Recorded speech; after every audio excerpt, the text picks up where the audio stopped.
everyone. My name is Henry Tenby. With me is Niels Dam. Hi, everyone. Niels Dam. We are the founders of the Altitude app, and we also operate Jetflix TV. And Niels, you've got some big news today. That is our topic of discussion. Yeah, so from now on, Henry and I will discuss aviation news. We are living in some very difficult times, and aviation news is there. Well, there's plenty of aviation news. It's not official yet, but reliable sources have informed me that the US and Canada will close their airspace to all traffic except military, cargo, and medical traffic. So that's definitely a interesting development. Henry, if you could elaborate on that further, what are your first thoughts? Yeah, the first thought that comes to my mind is it should have happened weeks ago.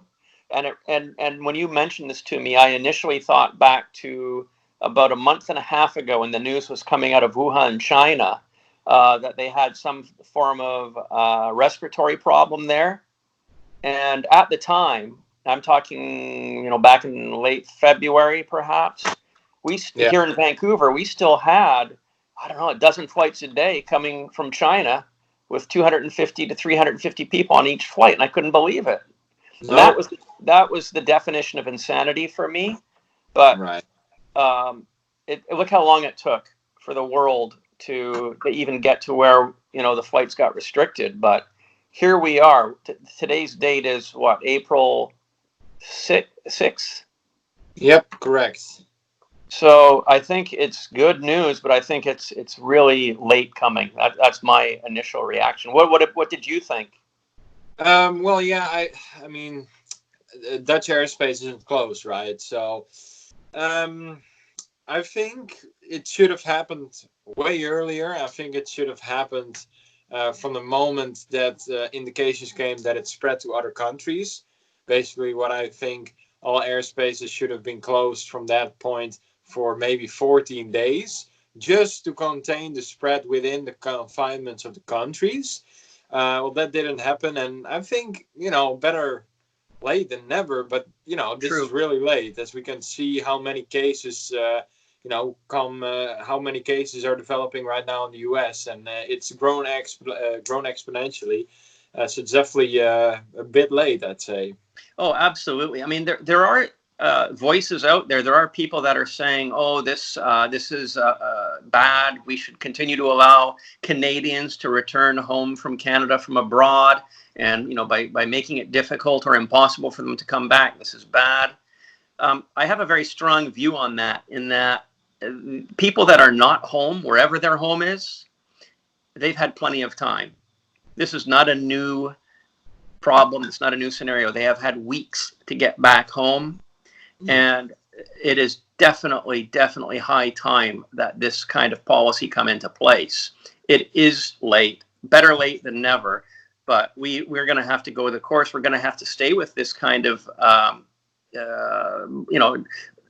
only cargo flying, right? No passenger flying. I think it's going to be for a month, perhaps, maybe even 2. Right. I don't know. Maybe less. We'll have to see, right? But I'm a bit more liberal in that sense, that I think, yes, people have had the time to return, but then again, flights were overbooked, very hard to contact airlines. So I think even then,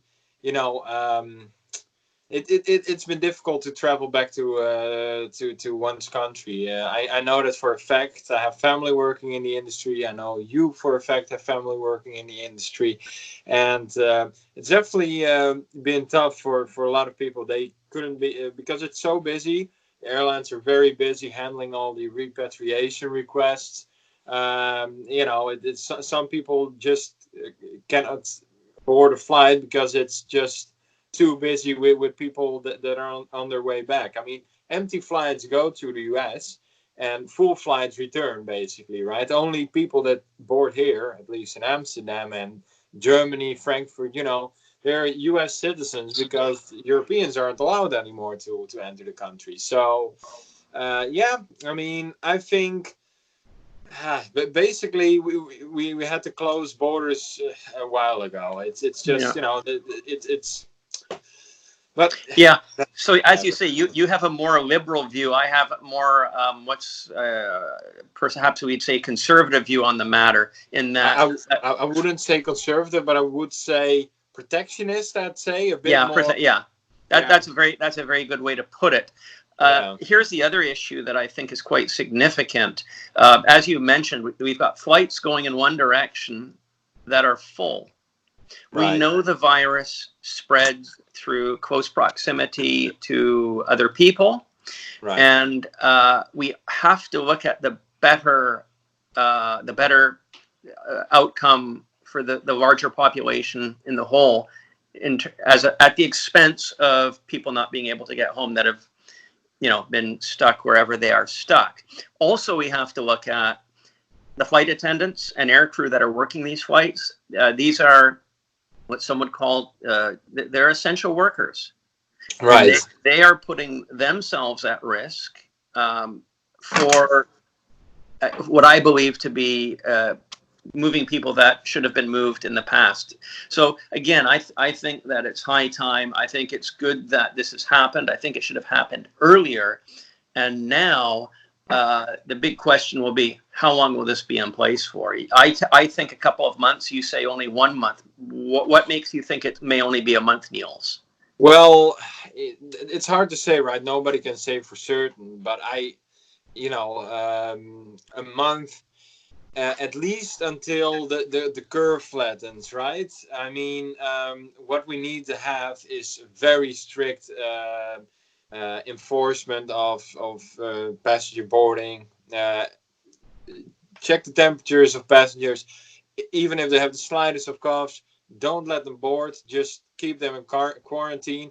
And when the passengers that do board the aircraft and the airlines come back, put them in isolation, in quarantine for at least 14 days before they're allowed to walk free again. Right now, however, I think it would be wise for the ones that didn't make it onto a flight back home to either check with the company they work for if there's some kind of compensation possible, or maybe if the person's in need really have monetary issues, maybe look for the government or family in order to provide them some financial means to Yeah. support themselves. Very good points. Very good points, Niels. Now, you mentioned the keyword quarantine. Now, there's differences in how that word is enforced in various places throughout the world. I'll take where I happen to be, which is Canada. We have a voluntary quarantine. So if somebody comes back to Canada from abroad, they have to do 14 days of voluntary quarantine. Now, in my view, again, because I'm more of a protectionist opinion, I don't think that's very good. I think that if you have even a small percentage of those people that don't strictly enforce themselves, again, the whole broader context of how this disease can spread comes into play. So Right. it's really, it doesn't mean anything for me to say it very bluntly, that if you have a voluntary quarantine, and Canada, United States, the UK, I believe most places in Europe are, no, except maybe Italy, Uh, they're all voluntary quarantines. So that's a problem. right. Well, Am I on right on that, or what I are your think comments? you're right. I mean, people that come from high risk areas should be forced to at least stay in quarantine for 2 weeks. But I think exemptions should be made to flight personnel, air crew, and the people that work the flights to get these people home. I think there need to be exemptions, except for the people that have stayed there a long time and now come back home. I Yeah, think basically, yeah. But you're because right on that. I think yeah. there should be an enforced quarantine. Here's the scary thing, though. You mentioned, the exemption from quarantine from flight crew. This is not known, and how do we if somebody doesn't have symptoms, if they're asymptomatic, they may still have the virus. So Right. a person who's being exposed to a lot of people in a very dense area, and the fuselage of an aircraft, that person, an aircrew, may catch the virus and show no symptoms, and may then go back to work because they are not on a 14-day quarantine, and they now become what is called a super spreader. So they have no symptoms, but the disease is being spread from that person to many people in a confined area. And they say that the spread of this disease could largely be fueled by super spreaders. And Right. my fear is that airline employees could be unknowingly becoming super spreaders. I hope Right. I'm wrong. Yeah, I don't know. It's just that's definitely difficult to fathom, I think. But from what I get is that the flight crew is there now strictly, and they have very strict hygiene rules right now. They at least for some airlines here in Europe, they don't offer in-flight service anymore. They just have a amenity kit or whatever you would call it, with some snacks and food and drinks for the entire flight. The flight crew is only there for flight safety, nothing more and nothing less. And I think in that way, in the confinements of the crew, still it's difficult. Definitely a slippery slope, I'd say, right? It's Very, very, very much so. Very much so. But let's bring it back to the closing of the airspace. I certainly hope that does proceed as soon as possible. I think it needs to happen everywhere, not just in North America and Canada. Of course, it makes sense that cargo, essential cargoes need to get through, and cargo airplanes need to fly. But we're at the point, in my strong belief, that the airspace should be closed to all passenger movement for a good period of time. In my view, it's 2 months. You think it's maybe more 1 month? the thing is, with 2 months, there will be a huge blow to the airline industry, and I don't think that's for a lot of airlines, even with good financial standards and means. It's a huge blow. Maybe even a final blow, getting them into bankruptcy. Right. So 2 months of airspace closing, definitely way too much and an overreaction, in my opinion. I don't know. I'm not a expert in pandemics or whatnot, but what I do know is that the airline industry is already struggling. If you completely ground everything, there will be not a single airline left standing. So I don't think that's the way to go about it either. However, having said that, I do think that it's good to momentarily suspend flight movements, albeit for a period of 2 weeks, so that the people can self-quarantine and the spread being, stopped for a bit. 14 days is seen as the incubation time for the virus. And after that, some essential flights can restart, some essential routes.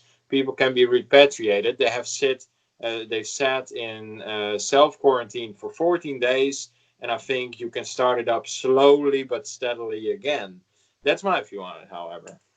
Well, that's very, very interesting, Niels. I think we've tackled this beast. It'll be interesting to look back at this video in a few months from now to see exactly how this plays out. So to our viewers, we hope that you've enjoyed our conversation. We're looking forward to your comments to the video. If you have views, share them with us. We'd love to hear them. And we're going to be back to you very soon with a new topic. So thank you for tuning in. And we'll see everybody soon. And we wish everybody safety and good health in the meantime. Exactly. People stay safe, stay healthy, and keep off the streets. Just try to do your part in keeping the quarantine up. Our elders have built our countries for us. It's our duty to keep them safe from any potential deadly diseases. So on that note, I'd like to finish this video. Thank you very much. I hope to see you again on the next video. Bye-bye. Bye, everybody.